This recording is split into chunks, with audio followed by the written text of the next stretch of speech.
রোববার রাতে ৩ মেয়ের ঘুমের পর নিজেও শুতে যান তসলিমা আক্তার। পরদিন ভোরে মেয়েদের আর দেখা হয় না তার। হাতুড়ি দিয়ে খুন করে স্ত্রীর মরদেহ ডিপ ফ্রিজে ঢুকিয়ে রাখেন অভিযুক্ত স্বামী নজরুল। মেয়েদেরকে ফুপির বাসায় নিয়ে গিয়ে উধাও হয়ে যান তিনি।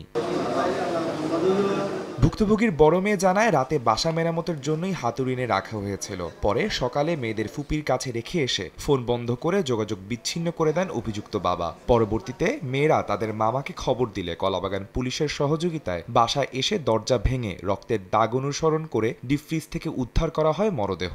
মেয়ের দাবি, প্রায় তার মাকে মারধর করত অভিযুক্ত বাবা। থানায় জিডি করি, তখন পুলিশ সহ আইসা ঘরের রুমের তালা ভেঙে ঢুকি। তারপরে তাদের ঘর চেক করা হয়। ঘরের দেয়ালে ফোটা ফোটা রক্তের দাগ ছিল। আমার মাথায় আঘাত করা হয়, সম্ভবত হাতুড়ি দিয়ে। আমার বাবা সবসময় নেশা করতো, বাহির থেকেও নেশা করে আসতাম, ঘরেও সবসময় নেশা করতো। একটাই চাওয়া যে আমার বাবার যাতে ফাঁসি হোক। পরবর্তীতে ঘটনাস্থলে পুলিশ, সিআইডি ও পিবিআইয়ের দল এসে ঘটনা খতিয়ে দেখে। তদন্ত এরই মধ্যে শুরু হয়ে গেছে দাবি করে কলাবাগান থানার ওসি জানান, দ্রুতই আসামিকে আইনের আওতায় নিয়ে আসা হবে। প্রাথমিকভাবে মনে হচ্ছে যে এটা হাজব্যান্ড ওয়াইফের পারিবারিক দ্বন্দ্ব ছিল, সেই দ্বন্দ্ব থেকেই এই হত্যাকাণ্ড। অভিযান অলরেডি আমাদের টিম কাজ করছে।